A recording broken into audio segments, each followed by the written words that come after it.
Okay, let's dive right into this explainer by looking at a pretty brutal exam reality highlighted in our source material. We call it the grade boundary countdown. I want you to imagine you're sitting in the exam hall. The clock is ticking down and you are staring at a really complex scenario question. You actually feel confident, right? You write down literally everything you remember about the topic, but then, when the results finally come out, you are totally shocked to find you missed your target grade. So why does this happen so frequently in Cambridge IGCSE Computer Science 0478?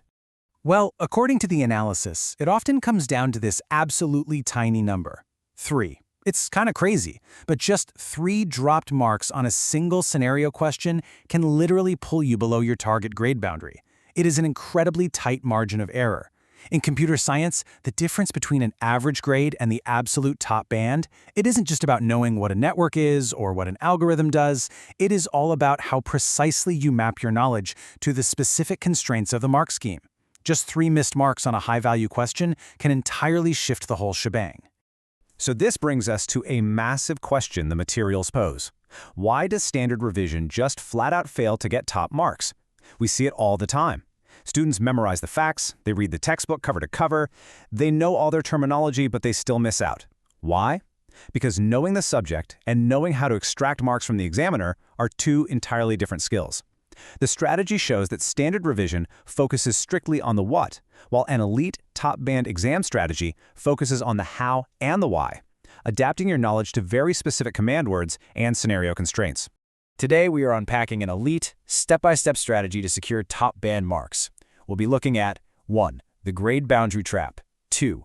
Cracking exam command words. 3. A common exam mistakes clinic. 4. The high mark answer framework. And 5. Securing the top band. All right, kicking things off with Section 1, the grade boundary trap. Moving right along to Section 2, cracking exam command words. Mastering these exam verbs is absolutely crucial before you do anything else. Just look at how these verbs scale in complexity. State or define means you keep it concise. You're just providing a specific technical point, so please do not write a whole essay here. Describe means you need to give the specific characteristics of the subject. But explain? This is where students almost always lose out. Explain demands that you show the underlying mechanism. You've got to detail the why and the how. If the question says explain and you just give a quick definition, you are leaving totally preventable points on the table. Now for the heavy hitters, the material points out something crucial. Compare requires both sides of the argument.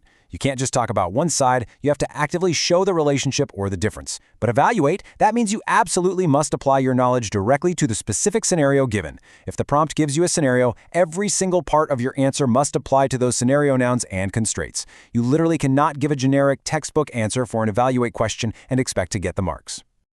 Up next is Section 3, the Common Exam Mistakes Clinic. Let's look at a specific paper 2 pitfall the source material warns against. One of the most classic errors is confusing validation with verification. I know, they sound super similar, and yeah, they both happen during data entry, but they are entirely different technical concepts. Validation is the automated process of checking if data is reasonable or sensible, like checking if a date of birth is actually in the past. Verification, on the other hand, is checking if data is accurately entered or transferred, like when you have to type your password twice to make sure you didn't make a typo. Mixing these 2 up, that is an instant 0 for that specific mark. The guidelines also stress the need to perfectly distinguish between 4 specific types of test data.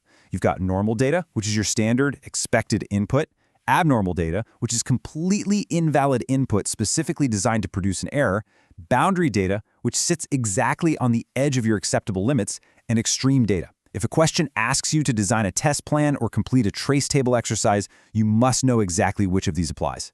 In just a second, I'm going to show you the hidden examiner clue that changes your answer completely.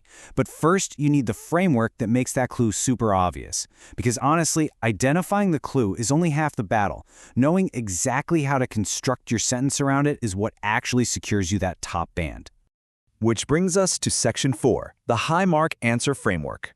The material outlines this brilliant 5-step pipeline as a systematic approach. Step 1, start with the definition to lock in the baseline concept. Step 2, explain the mechanism. How does the technology actually work? Step 3, provide a scenario example. You have to link it back to the specific nouns in the prompt.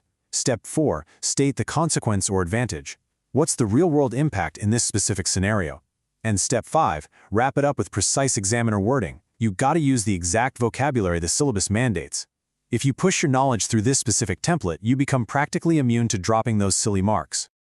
Let's move to Section 5, Securing the Top Band. Let's actually apply this to some practical networking. The analysis shows us what a standard low-level revision answer looks like. A LAN is a local network. It is fast and secure. Okay, this is considered weak because it basically just repeats the word local. It completely lacks any technical mechanisms of how it actually works, and honestly, the worst part, it completely ignores the scenario constraints. It mentions literally nothing about the office. This might get you 1 pity mark if the examiner is feeling generous, but it is never going to get you into the top band. Now let's pass that exact same concept through our framework. By pushing it through our 5-step pipeline, we get an upgraded, fully examiner-approved answer. A LAN covers a small geographic area. Boom, that's your distinct definition point. Using local transmission media like Ethernet cables, there's your mechanism point to connect computers within a specific office building. And there is your scenario application. This upgraded answer hits absolutely every required technical point for full marks, and it doesn't waste a single word. It is precise, it's targeted, and it is exactly what the mark scheme demands. Real quick, before we tackle the final piece of the puzzle, a quick note from the creators of this strategy. Make sure to subscribe to their YouTube channel, Ace the Exams, at acetheexams_IGCS to excel in your Cambridge examinations. Okay, so we fixed the basic traps, you know how to decode the command words, and you now have the 5-step framework in your back pocket. But to fully bridge the gap to your target grade, you still have an unresolved problem regarding high-level evaluation. How do you apply this framework when the examiner throws an evaluate command word at you for a deeply complex, multi-layered computer system? Because evaluation requires synthesizing everything we just talked about into a cohesive, tight argument that strictly adheres to the scenario. To conquer that final hurdle and see exactly how to evaluate these systems without dropping a single mark, diving into the Top Band Evaluation Framework Explainer is your absolute mandatory next step. It leaves you with a really critical question to ask yourself right now. Are you truly engineering your answers for the examiner, or are you just hoping your knowledge is enough to pass the test? Think about it, and we will explore that next time.